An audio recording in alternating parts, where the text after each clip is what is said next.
हरे कृष्णा। आप सभी भक्तों का आज के इस हरि कथा सेशन में हार्दिक स्वागत है।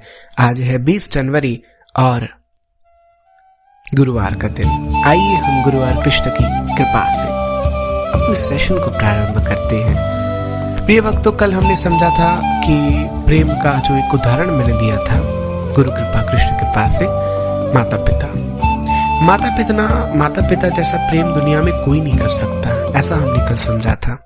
और हमने कल संकल्प भी लिया था, मैंने और आपने, हम सबने एक संकल्प भी लिया था कि हम माता पिता से कोई भी अपशब्द नहीं कहेंगे, कोई भी अपशब्द नहीं कहेंगे और कोई भी ऐसी बात नहीं कहेंगे जो उनके दिल को चुभाए, जो उनके दिल में चुभे। क्योंकि मैंने कहा था ना, चुभन या घाव दो प्रकार से लगते हैं, एक वस्तु का घाव और एक शब्दों का घाव। वस्तु का घाव तो फिर भी भर जाएगा, लेकिन शब्दों का घाव भरने में देरी लग सकती है। इसलिए जब भी किसी से भी बात करें ना, हम सोचना चाहिए कि मैं जो बोल रहा हूं, क्या मेरे बोलने से किसी को तकलीफ तो नहीं होगी, मेरा ऐसा बोलने से किसी को प्रॉब्लम तो नहीं होगी, क्या मेरे शब्दों के घाव किसी को चुभ तो नहीं जाएंगे। जरा सोच के बोले हम सब। और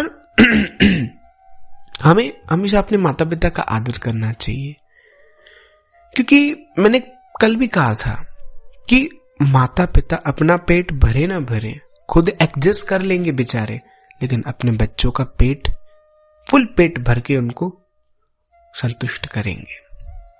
और उसकी खुशी के लिए, अपने बच्चों की खुशी के लिए वो रात दिन मेहनत करते हैं कि मेरा बच्चा आ गया है,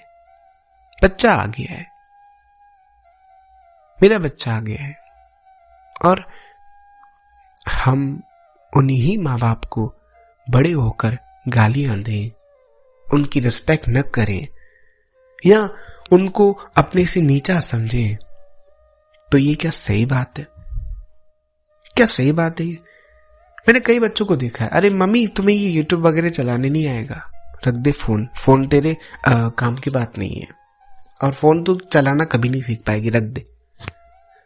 अरे पापा आपको ये मैटर समझ में नहीं आएगा, आप चुप करके बैठो, आप ऐसे मत करो, आपको फेसबुक यूज करने नहीं आएगी, आपको इंस्टाग्राम यूज करने नहीं आएगा, आपको ये नहीं आएगा, आपको वो नहीं आएगा, पापा आपको ये बात नहीं समझ में आएगी। अरे क्यों नहीं समझ में आएगी?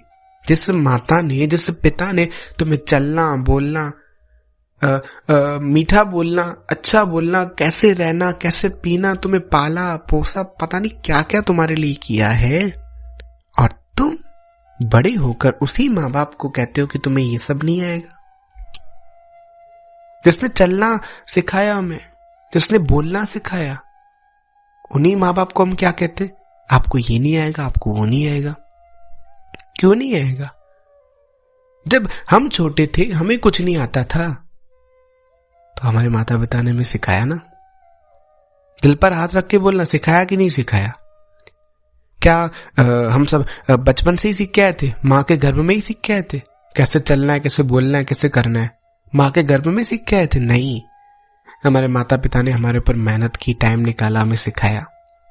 और आज माता पिता को ये नए नए चीजें जो निकली हैं, जैसे फोन है, फोन में फेसबुक, इंस्टाग्राम, यूट्यूब किसी को नहीं आता, किसी के माता पिता को, तो बच्चे मजाक उड़ाते हैं, या थोड़ी बहुत बड़े बन जाते हैं बच्चे, तो पिता को कहते हैं पिताजी आपको ये बात समझ में नहीं आएगी, आप चुप करके बैठो। क्यों? समझाओ। जैसे माता पिता ने पहले टाइम निकालकर हमें समझाया था, बोलना सिखाया, हमें चलना सिखाया, तो अभी हमारा फर्ज है कि हम भी उनको ये सब चीजें सिखाएं,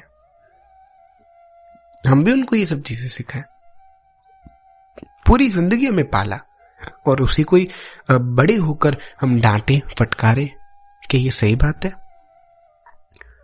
पहले इंडिया में वृद्धाश्रम होते ही नहीं थे, लेकिन जब ये अंग्रेजी संस्कृति आई है और ये वृद्ध आश्रम, ओल्ड एज होम की प्रथा चली आ रही है, तब से आ रही है प्रथा।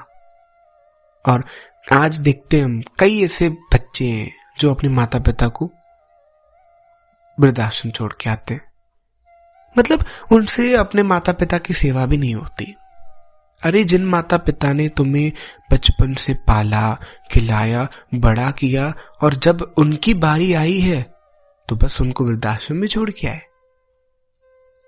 तो ये क्या सही बात है? और आज हमने अपने माता पिता के साथ ऐसा किया तो आने वाली पीढ़ी जो होगी वो हमारे साथ क्या करेगी?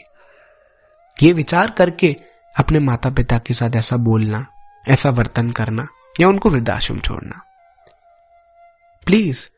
और ये संदेश जो है जितना हो सके अन्य लोगों तक भेजो और अवेयरनेस करो पूरे समाज में कि वृद्धाश्रम क्यों है। ये वृद्धाश्रम नहीं होने चाहिए इंडिया में। अरे इंडिया वो देश है जिसमें हर एक माता पिता का आदर होता है, सम्मान होता है, और उसी इंडिया में वृद्धाश्रम बने। हम अपने माता पिता का एहसान भूल गए। माता खुद जब बच्चा सुसु करता है तो माता खुद उस गीले में सो जाती है और अपने बच्चे को छाती पर लेटाती है सूखे में। मेरा बच्चा गीले में सोएगा तो बीमार पड़ जाएगा, जुकाम लग जाएगा उसको, मुझे भले लगे लेकिन मेरा बच्चा सूखे में सोना चाहिए। ये है माँ का हृदय और उसी माँ को हम डांटते। इसलिए प्लीज डांटने से पहले, बोलने से पहले जरा सोचें। इसी के साथ मैं अपनी वाणी को विराम देता हूँ।